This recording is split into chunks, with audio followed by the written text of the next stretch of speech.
मजदूर एकता जिंदाबाद, मजदूर एकता जिंदाबाद, हमारी एकता जिंदाबाद, हमारी एकता जिंदाबाद, हमारे मुद्दे जिंदाबाद, हमारे मुद्दे जिंदाबाद। निगम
प्रशासन होश में आओ,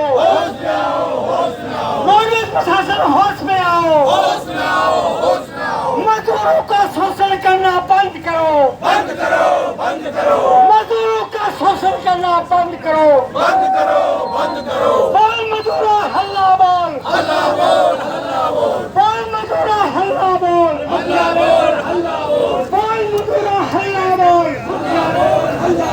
इंकलाब जिंदाबाद, इंकलाब जिंदाबाद, एको रखो, एको रखो, एको रखो, एको रखो, आवाज दो,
देता ना यावर सांगितलं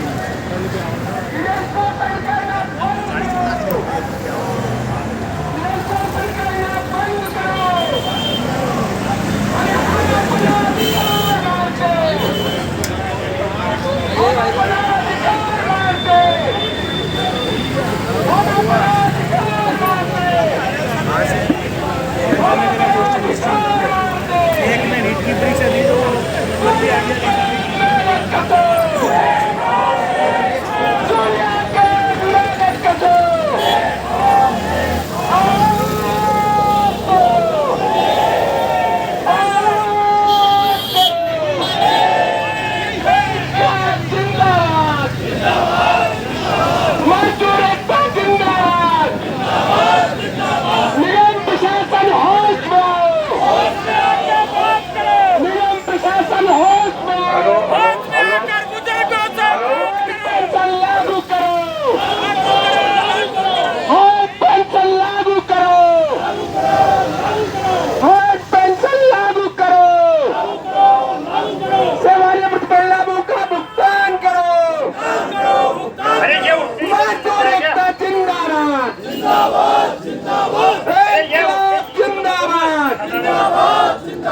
हमारी एकता जिंदाबाद, हमारी ताकत जिंदाबाद, हमारे मुद्दे जिंदाबाद, इनकलाब जिंदाबाद। शोषण करना बंद करो, शोषण करना बंद करो।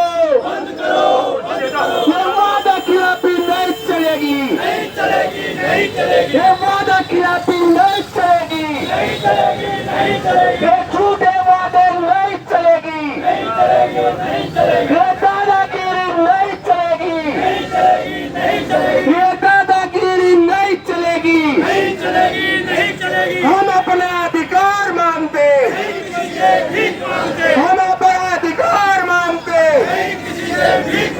हम अपना अधिकार मांगते, दुनिया के मेहनत कसो, दुनिया के मेहनत कसो,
नहीं चलेगी, ये दादागिरी नहीं चलेगी, नहीं चलेगी, नहीं चलेगी, ये 400 पट्टी नहीं चलेगी, नहीं चलेगी, नहीं चलेगी। और हम अपना अधिकार मानते, नहीं किसी से भीख मांगते, हम अपना अधिकार मानते, नहीं किसी से भीख मांगते। दुनिया के मेहनत कसो, एक हो, एक हो, दुनिया के मेहनत कसो, एक हो, एक हो, दुनिया के मेहनत कसो, एक हो, एक हो। आवाज दो, हमें कर, आवाज दो, हमें कर। इनकलाब जिंदाबाद, जिंदाबाद, जिंदाबाद, मजदूर एकता जिंदाबाद, जिंदाबाद, जिंदाबाद, निगम प्रशासन मुर्दाबाद, मुर्दाबाद, मुर्दाबाद, राज्य सरकार मुर्दाबाद, मुर्दाबाद, मुर्दाबाद। निगम प्रशासन होश में आओ, होश में आओ, होश में आओ, निगम प्रशासन होश में आओ, होश में आओ, होश में और आओ। होश में आके बात करो, बात करो, होश में आके बात करो, निगम प्रशासन होश में आओ, होश में आओ, होश में आओ। ये वादा खिलाफी नहीं चलेगी, नहीं चलेगी, नहीं चलेगी, ये 400 पट्टी नहीं चलेगी, नहीं चलेगी, नहीं चलेगी, दादागिरी नहीं चलेगी, नहीं चलेगी, नहीं चलेगी। दुनिया के मेहनत कसो, एक हो, एक हो, आवाज दो, हमें कर, आवाज दो, हमें कर। भारत माता की, जय हो, भारत माता की, भारत माता की, जय हो। जय हिंद, जय भारत। एक यूनिट के महासचिव और धर्मवीर चौधरी जी और मंच पे विराज पदाधिकारी साथियों, अग्रणी जी साथियों,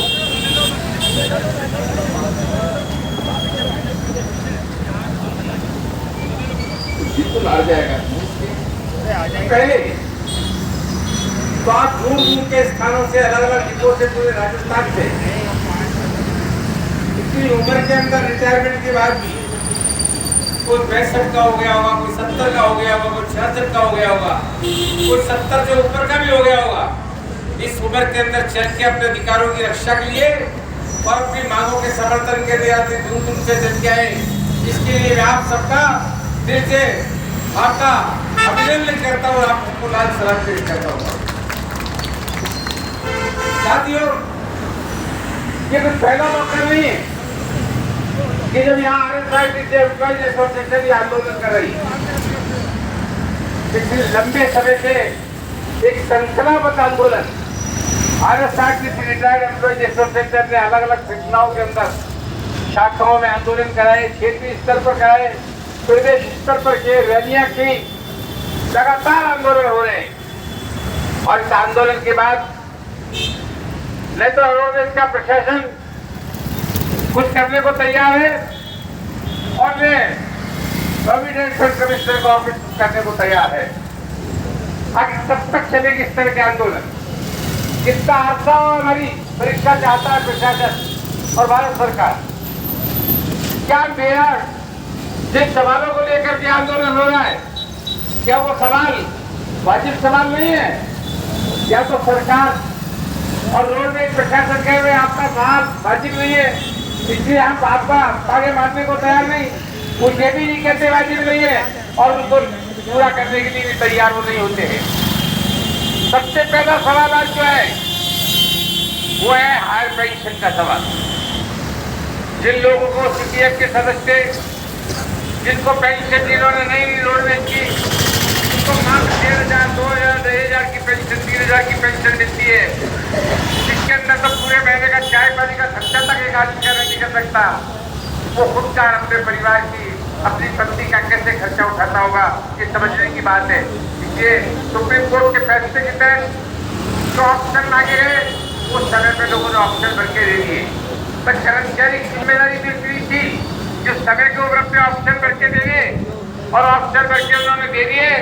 किंतु भारत सरकार का प्रोविडेंट फंड डिपार्टमेंट केवल रोडवेज राजस्थान में नहीं, पूरे हिंदुस्तान में उसकी नीति है कि वो कहीं भी जो हमारे एक्सेप्टेड ऑर्गेनाइजेशन है, यानी जिनकी खुद के ट्रस्ट बने हुए थे अलग अलग, चाहे वो इलेक्ट्रिसिटी बोर्ड हो, राजस्थान रोडवेज हो और इस तरह के कोई संस्थान पूरे हिंदुस्तान में जाए, वहाँ के सभी के कर्मचारियों के आज पेंशन के मसलों का निपटारा नहीं किया जा रहा है। वो तरह तरह की सूचनाएं मांग रहे हैं, वो ऐसी सूचनाएं भी मांग रहे हैं जिन सूचनाओं की कोई जरूरत नहीं है।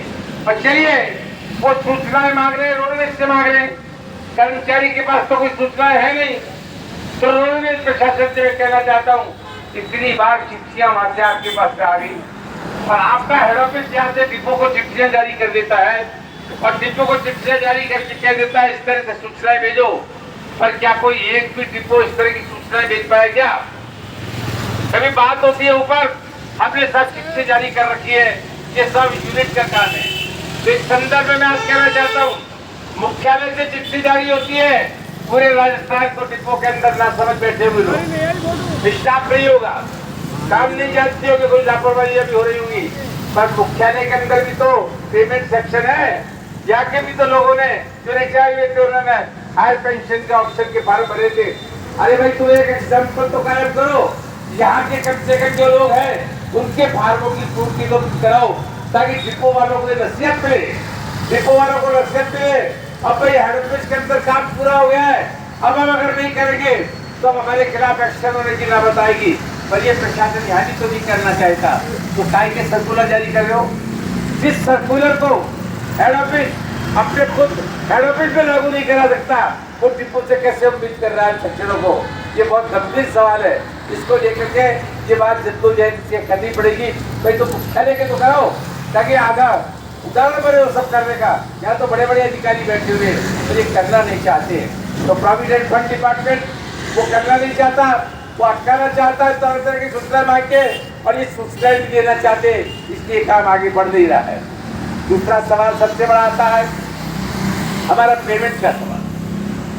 हमारे ड्राइवर कंडक्टर इवन वर्कशॉप के साथी भी होंगे जिन्होंने रेस्टों के दिन काम किया होगा अपनी सेवा के अंदर, जिनके रेस्ट बकाया रखे होंगे, जिनको टाइम पर रेस्ट नहीं दिए गए होंगे, उनसे जिनके दिन जीएच के दिन काम लिया गया होगा, जिन दिन जीएच दिन काम लेकर के उसके बाद जीएच नहीं दिया गया होगा, 8 घंटे से ज्यादा ओवर टाइम की ड्यूटी दी गई होगी लगातार, है उनका पेमेंट ये नहीं कर रहे, पेमेंट नहीं कर रहे। कब करोगे भाई payment? Motor transport workers act के अंदर लिखा हुआ है कि ये पेमेंट करना और पेमेंट बनाने की जिम्मेदारी खुद रोडवेज प्रशासन की है। मालिक की जिम्मेदारी है कि कर्मचारी की जिम्मेदारी नहीं है जो अपना हिसाब बना करके पेश करे, पर कुछ हो नहीं रहा। सबसे बड़ी विषमता की बात तो यह है, आप लोग जो रिटायर हो गए वो तो आज रिटायरमेंट के बाद 7-7, 8-8 साल, 10-10 साल, 5-5 साल बाद आप अपनी बकाया पेमेंट के लिए जद्दोजहद कर रहे हो, सड़कों पर निकलते हो, फिर भी पेमेंट हो नहीं रहा। पर इसके साथ आज जो लोग काम कर रहे हैं, जो नौकरी में है ड्राइवर कंडक्टर, उनसे भी 12-12 घंटे, 14-14 घंटे, 16-16 घंटे काम लिया जा रहा है, उनका तो कहीं कोई हिसाब ही नहीं है। जब आप लोगों को पेमेंट नहीं हो रहा, वो रिटायर हो गए तो उनको भी कोई पेमेंट नहीं होना है। ये आज हालत बन गई है कि लगातार एक्स्ट्रा काम कराओ, पेमेंट देने की जरूरत ही नहीं किसी को इस तरह का पेमेंट की। ये सारे के सारे पेमेंट अटके हुए पड़े हुए हैं।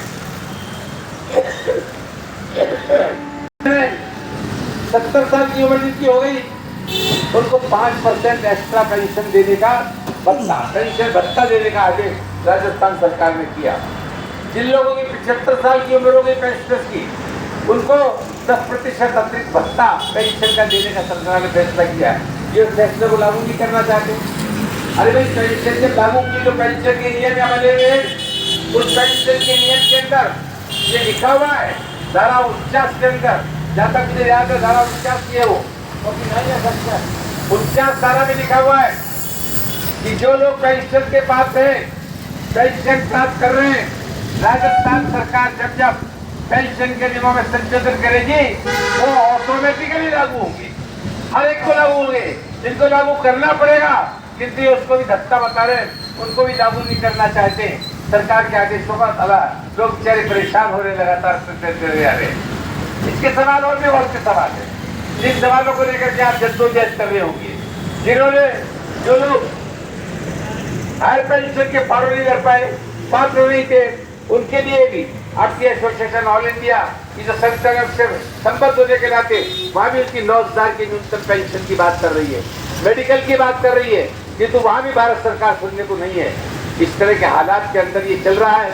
इस जद्दोजहद को लेकर के आप यहाँ पर आए हैं, मैं समझता हूँ अब रोडवेज प्रशासन को ये समझ में आ जाना चाहिए, बार बार अब चक्कर कटाना बंद करो भाई, कर्मचारी ये बार बार यहाँ आएंगे, कब तक आएंगे, कब तक आएंगे बार बार, और क्यों आए? आपकी जिम्मेदारी है सारे पेमेंट्स करना, इस तरह के सारे बकाया पेमेंट्स करो, हायर पेंशन के फार्मों का निस्तारण कराओ, पेंशन के नियमों में सरकार के नियमों के साथ संशोधन करके उसको लागू करो। अगर नहीं करोगे तो मैं नहीं समझता, आज तो आपका फैसला यही है कि शांतिपूर्ण धरना आपको चलाने का है, शांतिपूर्ण धरना आप कर रहे हो।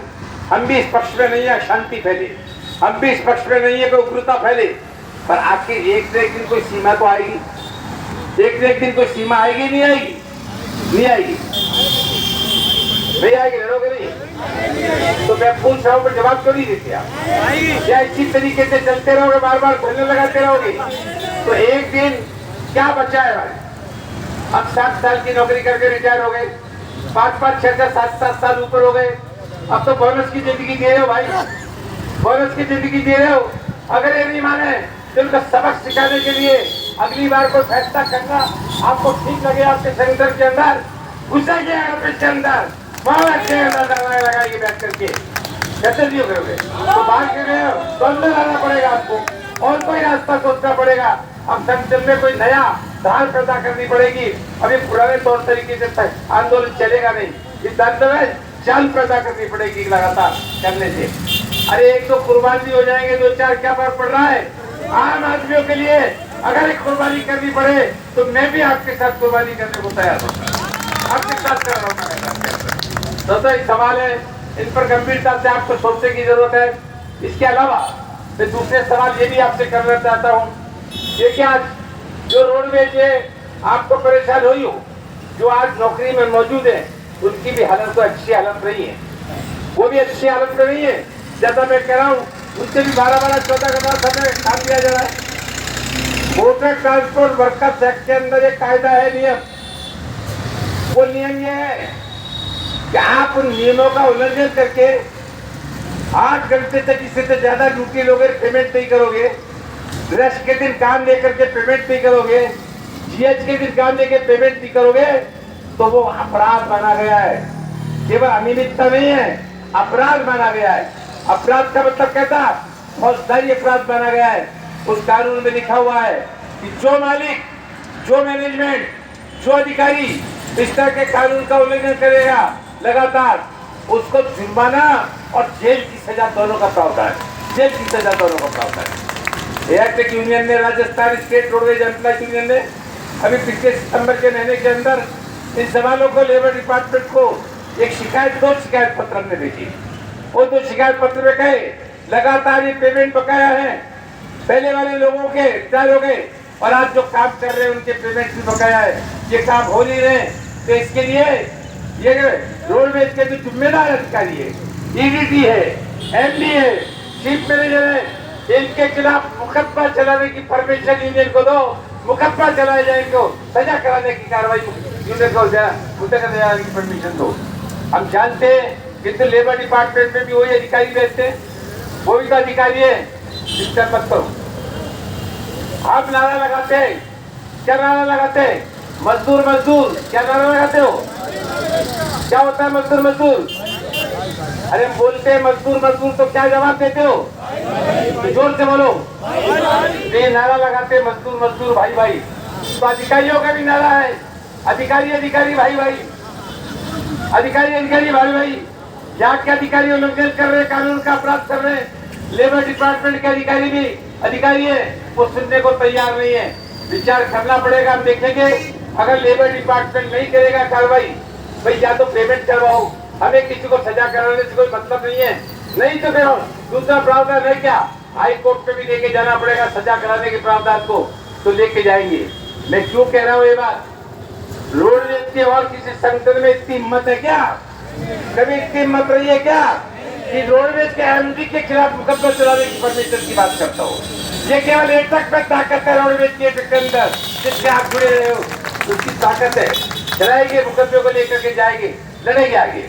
और भी दूसरे वक्त का सवाल है जो करें अब एक बात आती है आपसे बहुत अब, पहले हमारा आप एक मांग किया करते थे, जो पेंशन वाले हैं और नौकरी वाले हैं, तनख्वाह 1 तारीख को दो, तनख्वाह 1 तारीख को दो। जो पहले 1.5 2 महीने तनख्वाह मिलती थी, 2.5 महीने बाद तनख्वाह पेंशन मिलती थी, तो वो तो चलो मिलनी शुरू हो गई, तो लोग समझकर सब कुछ ठीक हो गया। कुछ भी ठीक नहीं है, कुछ भी ठीक नहीं है। सवाल होता है फिर पैसा कहाँ से आ रहा है? ठीक है, कुछ इनकम बढ़ी है, इनकम बढ़ी है, सरकार से आने वाला पैसा भी टाइम से आता है, पर रोडवेज को उसकी बहुत बड़ी बचत हो गई। जो लोग रिटायर हुए उसकी जगह भर्ती तो नहीं हुई ना। पहले अगर 15,000 कर्मचारियों को तनख्वाह देनी पड़ती थी, तो वो तनख्वाह 11,000 कर्मचारियों को देनी पड़ रही है। अब तो 11,000 के आसपास कर्मचारी रह गए, तो 4,000 की बचत हो रही है, तो वो बचत हो रही है, कुछ इनकम बढ़ी, इसलिए पेंशन और तनख्वाह आपको टाइम पर मिल जाती है। पर कोई हालत बहुत अच्छी नहीं है। आज जो रिटायर हो गए, जून 2025 से ये फरवरी का महीना खत्म होने जा रहा है, फिर चंद दिन बचे, इस महीने को और जोड़ दो तो 9 महीने हो गए।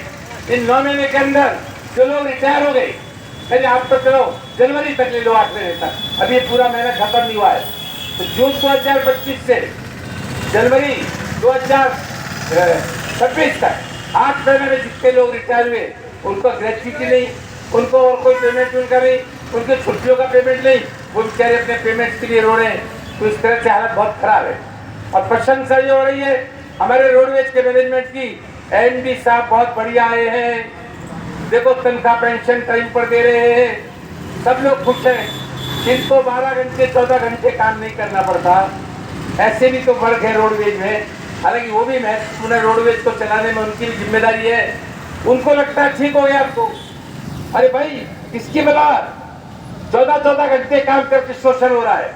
आज 12 घंटे काम करने का मतलब ये होता है 8 घंटे काम की तो ड्यूटी, और 4 घंटे काम एक्स्ट्रा हो गया तो दुगनी तनख्वाह मिलती है 8 घंटे की।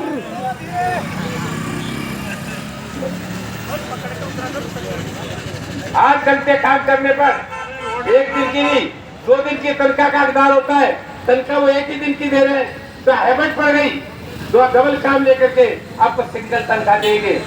इस तरह के हालात चल रहे हैं साथियों। इन हालात के साथ साथ अब राजस्थान सरकार का भी कोई बहुत रवैया अच्छा नहीं है, रोडवेज के प्रति कोई बहुत अच्छा रवैया नहीं है। एमडी साहब को जब ज्यादा प्रशंसा माने, अच्छा काम करने की, आप नई बसें और लेकर के आओ। नई बसें तो नहीं आ रही, अनुबंधित बसों से कहा आप चलाना चाहते हो, सरकार ने तो हाथ खींच लिए, देंगे नहीं नई बसें, तो कब तक अनुबंधित बसों के पीछे काम चलाओगे? कब तक अनुबंधित बसों के पीछे काम चलाओगे? तो यह चलेगा नहीं, तो सरकार बसें नहीं दे रही, सरकार भर्ती नहीं कर रही।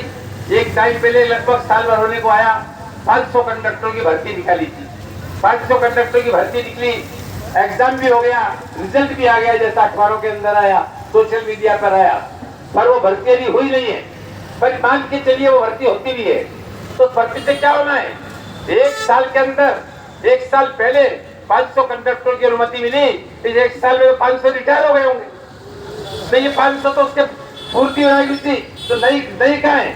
तो आज बहुत बड़ी संख्या आज भर्ती करने की जरूरत है, ताकि डबल ड्यूटी देने की नौबत भी आए लोगों को, कंडक्टरों को, ड्राइवरों को, इनको वर्कशॉप में मेंटेनेंस हो, तो नई भर्ती की जरूरत है, नई बसों की जरूरत है। ये सारे सवाल भी लेकर के, ये सारे सवाल के जद्दोजहद ये सरकार भी नहीं कर रही है, और मैनेजमेंट भी उन पर दबाव बनाने के अंदर उनके ऊपर वो काबिल नहीं हो पा रहा है। हम मैनेजमेंट से कहना चाहते हैं, आप कर्मचारियों पर तो डंडा चला रहे हो, किंतु सरकार से भी बात करके दोनों को हम आपके साथ है, बसें लाने के लिए सरकार से लड़ो, कर्मचारी आपके साथ है, नई भर्ती के लिए सरकार से बात करो। तो वो करना नहीं चाहते, करेंगे तो उनका साथ देंगे, तो संघर्ष इन सवालों को लेकर के भी होगा। इन सवालों के साथ साथियों, आपको हिंदुस्तान के स्तर पर भी कुछ बातें समझनी पड़ेगी। आप कहोगे हमारा मजदूरों का हिंदुस्तान के स्तर से क्या लेना देना है? चाहे मजदूर काम करने वाला हो और चाहे मजदूर सेवानिवृत्त हो, मजदूरों का सवाल है, भारत सरकार की नीतियों से भी सवाल है। आज आप धरना लगा रहे हो, प्रदर्शन लगा रहे हो, इसका कानून में आपको अधिकार है, इसीलिए लगा रहे हो ना। अगर कानून में अधिकार नहीं होता धरना प्रदर्शन लगाने का, तो आपको कोई धरना प्रदर्शन लगाने देती क्या पुलिस? यहाँ पर लगाने देती क्या? जवाब नहीं देते हो, तो जवाब दो ताकि मुझे समझ में आएगा, आपको बात समझ में आ रही है। तो आपको सरकार में इस हिंदुस्तान के मजदूरों ने पूरे हिंदुस्तान के स्तर पर पिछले करीब 70-80 साल के अंदर या यूं कहो पूरे 100 साल के अंदर जितनी लड़ाइयां लड़ लड़के, जितने संघर्ष कर करके नए नए कानून मजदूरों ने अपने पक्ष में बनवाए थे, बहुत से कानून बनवाए थे। मैं कहता हूँ बहुत बढ़िया कानून नहीं थे, पर काफी अच्छे कानून थे मजदूरों के हक के अंदर हो। आज इन कानूनों का क्या हुआ? हमारी मोदी जी की सरकार जो पिछले 10 साल पूरे करके 15 तीसरे टर्म के अंदर वो चल रही है, 2 साल करीब पूरे होने को आ रहे हैं। ये सरकार, इस सरकार ने जो 29 मजदूरों के हक के कानून थे, मजदूरों के फेवर के कानून थे, और 29 कानूनों को बदल दिया। 29 कानून को 4 कानून में बदल दिया, और वो 4 कानून में बदलने से जरा कोई फर्क नहीं पड़ता। पर क्या बदल के किया? जो मजदूरों का अधिकार थे कानूनों के अंदर, वो कानून के कमजोर कर दिए, वो अधिकार छीन लिए। किसके लिए छीन लिए? वो मालिकों के लिए छीन लिए, वो नियोजकों के लिए छीन लिए। आप बड़ा आंदोलन नहीं कर सकते तो आपकी ताकत नहीं रहेगी ट्रेड यूनियन में। जब आपके पास अधिकार नहीं रहेगा संघर्ष का, आपके पास सबसे बड़ा मजदूरों के पास हथियार क्या होता था? कौन सा हथियार होता था मजदूर के पास? हड़ताल। उस हड़ताल के अधिकार को भौटा कर दिया। अब आप हड़ताल नहीं कर पाओगे। जैसे ही आप हड़ताल का नोटिस दोगे, अपने आप ऑटोमेटिक आप पे पाबंदी लग जाएगी, जब तक मामला कंसिलिएशन में रजिस्टर्ड हो जाता है जाकर के हो जाएगा। ऐसे बहुत से कानूनों को बदल दिया जो सिख मजदूरों के हक में थे पूरे हिंदुस्तान में। इसके खिलाफ संघर्ष हुआ। 12 फरवरी को पूरे हिंदुस्तान के अंदर ऑल इंडिया में हड़ताल हुई।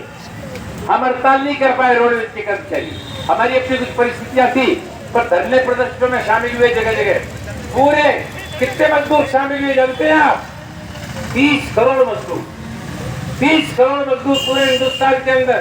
3 करोड़ में 30 करोड़ कह रहा हूँ, 30 करोड़ मजदूर पूरे हिंदुस्तान के अंदर उस हड़ताल में भाग लेकर के, और मोदी जी के मुंह पे तमाचा मारा, ए मोदी सरकार, ये है हमारी ताकत, देख कर देंगे तेरे कानून, हम तेरे कानून का रोका, हम लड़के बताए कि सड़कों पर लड़े। उसको चुनौती दी हिंदुस्तान के मजदूरों ने। इसके साथ किसान मजदूरों के साथ आए, ऑल इंडिया किसान मजदूर संगठन बना हुआ है, उसके साथ 500 संगठन है पूरे हिंदुस्तान में।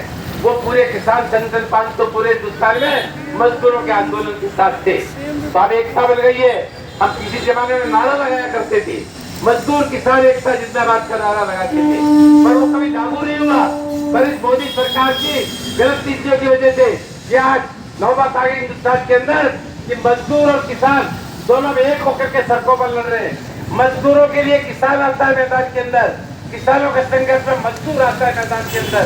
ये नया दौर हिंदुस्तान के अंदर शुरू हुआ है साथियों। मैं समझता हूँ बहुत सी बातें हैं करने की। मेरा स्वास्थ्य अच्छा ना होने के बावजूद मुझे लगा पिछले आंदोलन में मैं आ नहीं पाया था, उस वक्त भी स्वास्थ्य ठीक नहीं था।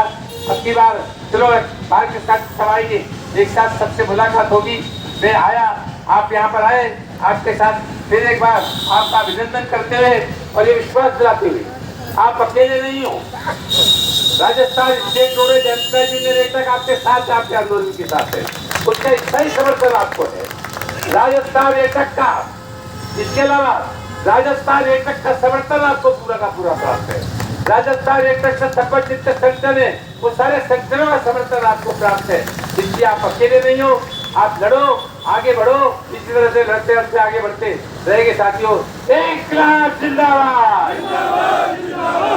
मेरे कान में आपकी आवाज नहीं आ रही है, तो अंदर क्या आवाज जा रही है? इंकलाब जिंदाबाद, इंकलाब जिंदाबाद, इंकलाब जिंदाबाद। एमडी होश में हो, होश में आके बात करो। एमडी होश में हो, होश में आके बात करो। मैनेजमेंट होश में हो, होश में आके बात करो। मैनेजमेंट होश में हो, होश में आके बात करो। मैनेजमेंट होश में हो, होश में आके बात करो। मजदूरों से मत टकराओ। मैनेजमेंट होश में हो, मजदूरों से मत टकराओ। मैनेजमेंट होश में हो, मजदूरों से मत टकराओ। एक दूसरे जिंदाबाद, जिंदाबाद, जिंदाबाद। इंकलाब जिंदाबाद, जिंदाबाद, जिंदाबाद। साथ जिएंगे, साथ लड़ेंगे। मरोगे, लड़ेंगे। मरोगे तो लड़ोगे कैसे? मरना नहीं, लड़ना है। साथ जिएंगे, साथ जिएंगे। Thank you. इंकलाब जिंदाबाद।